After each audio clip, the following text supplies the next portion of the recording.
ओम श्री गणेशाय नमः। ओम नमो भगवते वासुदेवाय। ओम नमः शिवाय। प्रिय श्रोतागण, जहाँ तक हमने देखा कि शिव पुत्र कार्तिकेय ने भाद्र मास के व्रत तर्पण और अनंत व्रत की परंपराएं सुनी। अब इस प्रवाह में चलकर महादेव अपने प्रिय पुत्र को बताते हैं कि किस प्रकार यह मास, भाद्रपद मास, साधक को केवल भोगात्मक फल नहीं परंतु अपितु परम मोक्ष की ओर ले जाता है। प्रिय भक्तों, कैलाश का शांत अंतरण, कैलाश की श्वेत शिखर पर सूर्य की धीमी किरणें पिघल रही थीं। भगवान शिव ने गंभीर मुद्रा में कार्तिकेय को देखा और बोले, शिव उपवाच, वत्स, यह मास केवल ब्रह्म कर्मों का संग्रह नहीं अतः अंतःकरण की विवेचना का मास है। यदि कोई सत्यानिष्ठ, दया और हरि स्मृति के साथ आचरण करे तो वह मोक्ष के निकट पहुंच जाता है। कार्तिकेय विनम्रता से, पिताश्री, कृपया विस्तार पूर्वक बताएं कौन सी साधनाएं इस मास में विशेष फलदायी होती हैं और मोक्ष की प्राप्ति का क्या रहस्य है। शिव जी बोले, स्रोत मोक्ष का मार्ग 3 स्तंभों पर टिका है: सत्य, भक्ति, प्रवृत्ति और ज्ञान। श्रद्धा, भक्ति, विवेक। भाद्र मास में यह स्तंभ तीव्र गति से पुष्ट होते हैं। आइए मैं 3 महत्वपूर्ण साधन बतलाता हूँ। नंबर 1, असत्य मिथ्या आचरण और हिंसा का परित्याग आवश्यक। शास्त्र नियमानुसार भोजन, वाणी व कर्म तथा परस्पर व्यवहार में सात्विकता रखें। श्लोक रूप में, सत्यम वदम धर्मम चरम, धर्मो या पालेन नरः। प्रतिदिन नित्य हरि नाम जप, ओम नमो भगवते वासुदेवाय अथवा ओम अनंताय नमः, विशेषकर प्रभावकारी तुलसी पुष्प समर्पण, विष्णु सहस्त्र नाम पठन, श्रवणम, भगवत गीता का पाठ, दृष्टव्य, नित्य जपे नित्य मौज, हृदय मंत्र का महत्व समझाए। निर्गुण ध्यान, आत्मनिरीक्षण भाव, निराकार आत्म अहंकार, ममत्व लोभ क्रोध का निरोध। सत्संग, मुनिवर उपदेश और ध्यान से चित्त शुद्धि प्राप्त होती है। शिव ने कहा, यदा हृदय निर्लम वाणी निर्मला कर्म निर्मलानि तदा सर्वदेवी नाम दत्तम एव भवति। शिव ने एक कथा सुनाई। पूर्व काले वीरेंद्र नामक एक राजा अपार वैभवशाली था, परंतु हृदय में अहंकार और लोभ था। भाद्रपद मास में एक दीक्षित ब्राह्मण ने उसे व्रत पालन, दान और जप का उपदेश दिया। राजा ने प्रण लिया, शुक्ल पक्ष की अष्टमी से अनंत चतुर्दशी तक द्विदिन उपवास, प्रतिदिन विष्णु स्मरण और प्रत्येक सूर्यास्त पर तर्पण। काल क्रमेण राजा के अहंकार में विनय उत्पन्न हुआ। रात्रि ध्यान में उसे दैविक दर्शन हुआ। विष्णु स्वयं प्रकट हुए और बोले, भवत्सु सायं नास्ति त्वं मोक्ष मार्गे अग्रे यथा त्यस्य। राजा वीरेंद्र ने अनंत फल को प्राप्त किया। जीवन में शांति, परिवार में सौहार्द और अंतः काल में विष्णु धाम प्राप्त हुआ। शिव कार्तिकेय को व्यवस्था बतलाई। जो भक्त पग पग पर इस प्रकार आचार करे वह सिद्ध होता है। प्रातः स्नान, ब्रह्म मुहूर्त, शुद्धि हेतु अनिवार्य। संकल्प, अहम भाद्र पद मासे हरि स्मरण करिष्यामि इत्यादि। नंबर 3, पूजन एवं तुलसी अर्पण। तुलसी पत्र अर्पण विशेष फलदायी होता है। जप पाठ, विष्णु सहस्त्रनाम, भगवत गीता का पाठ। दान, अन्न वस्त्र जल तिल गोदान। दान गुप्त एवं नम्रता से करें। तर्पण, पितृकर्म का विधिवत पालन। ध्यान व आचरण, दिनचर्या में शौच, ब्रह्मचर्य, सात्विक भोजन। ध्यान व आचरण। शिव बोले, पितृ कृपया, पितरों आशीर्वाद, अत्युमयादि पितरों को तर्पण श्राद्ध विधि पूर्वक दिया जाए तो वे जीव को बाधाओं से रक्षा करते हैं। देव कृपा, विष्णु भक्ति से अनुग्रह मिलता है। यदा पितृ कृपा देव कृपा संयुक्ता भवन्ति तदा साधक मोक्ष मार्गे शीघ्रम अग्रे वर्तते। शिव ने बताया कि साधक के भीतर निम्नलिखित लक्षण होते हैं: दुख, संयम, प्रतीति का क्षय, सर्वदृश्यम, एकात्म भाव, सर्वत्र परमात्मा दृष्टि।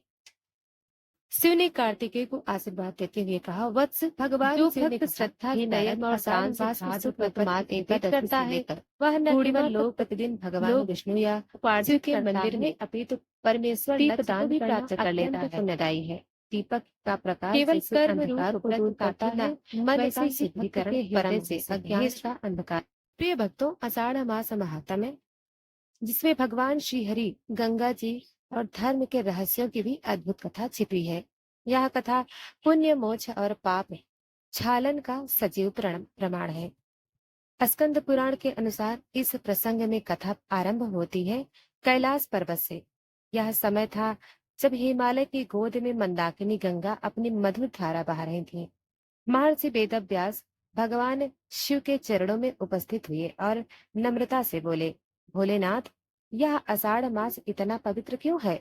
इसमें स्नान, दान और पूजा का क्या महत्व है? कृपया हमें इस प्रसंग को सुनाइए जिसमें समस्त जनों का कल्याण हो। भगवान शिव ने प्रसन्न होकर कहा, व्यास सुनो, आषाढ़ मास के प्रत्येक दिन देवताओं के लिए भी अमूल्य है। जो इस मास में गंगा, यमुना या किसी भी पवित्र नदी में स्नान करता है, उसके 7 जन्मों के पाप नष्ट हो जाते हैं। तो अब मैं तुम्हें एक राजा और साधु की कथा सुनाता हूँ, जो यह सिद्ध करेगी कि आषाढ़ मास का पुण्य कैसे जीवन को मोक्ष तक पहुंचाता है।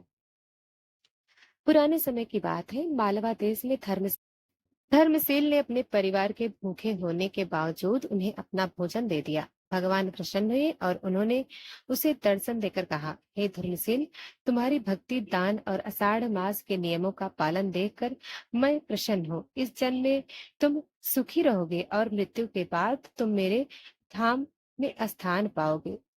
भगवान शिव ने कहा, हे नारद, इस कथा से यह स्पष्ट होता है कि आषाढ़ मास में श्रद्धा और भक्ति से किया गया छोटा सा दान भी ईश्वर को अत्यंत प्रिय होता है। दान की महिमा उसके परिणाम में नहीं, बल्कि देने वाले के भाव में होती है। प्रिय भक्तों, अब श्रवण करते हैं भाग 2, माता के संकल्प की अद्भुत परीक्षा। राजा वासुकेतन और रानी कमला के जीवन में पुत्र रत्न प्राप्ति के बाद महल में उत्सव का वातावरण था। हर ओर बधाई के गीत गाए जा रहे थे। रानी अपने नवजात शिशु को देखकर दिन रात ईश्वर का स्मरण करती और मन ही मन व्रत के आषाढ़ मास के प्रति श्रद्धा में और गंगा विश्वास स्नान करो भगवान विष्णु, परंतु समय की गति ऐसी और ब्राह्मण को अन्य वस्त्र हमें निरंतर परीक्षा देती आषाढ़ मास का दिन जन्म के कुछ महीनों के बाद कर लिया, अचानक राज्य में भीषण अकाल पड़ा और महामारी फैल गई। राजा धर्मसेन ने संत के आज्ञा का पालन किया हो गए, वह तुरंत गंगा जी के तट पर पहुंचे। मंत्रोच्चारण एक दिन राजा रानी राज्य के संकट के विषय में मंत्रियों से परामर्श चढ़ाकर विमर्श कर रहे थे। पूजा की कमला ने शांत स्वर में कहा, सोना और चिंता न करे, यह स्नान के समय ईश्वर की योजना की गंगा जी की आषाढ़ मास के व्रत शरीर से ही इसका समाधान निकलेगा। अज्ञान भार स्वयं हमारी परीक्षा जब ये अच्छा करेंगे, लौटे तो उनके मुख पर तेज राजा ने रानी को आस्था देखी, लेकिन राज्य की कठिन परिस्थितियों को देखते हुए व्यवहारिक समाधान भी खोजा। उन्होंने सेना और गदा और अन्न और जल की खोज में भेजा, चारों ओर दीप, किंतु परिणाम अल्प ही मिला। आषाढ़ मास का पहला सोम भगवान ने कहा, राजन, आषाढ़ मास में किए गए स्नान, दान और पूजन ने तुम्हारे पापों का नाश कर दिया है। अब तुम मोक्ष के अधिकारी हो।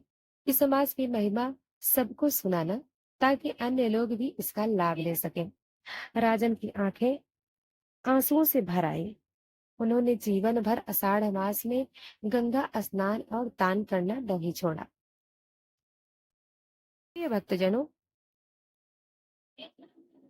भगवान शिव ने व्यास से कहा, हे व्यास, आषाढ़ मास में स्नान, व्रत और दान करने से मनुष्य के जीवन में अनेक पाप नष्ट हो जाते हैं और विष्णु लोक को प्राप्त करता है। इस माह में गंगा स्नान का पुण्य हजारों यज्ञों के पुण्य से भी अधिक है।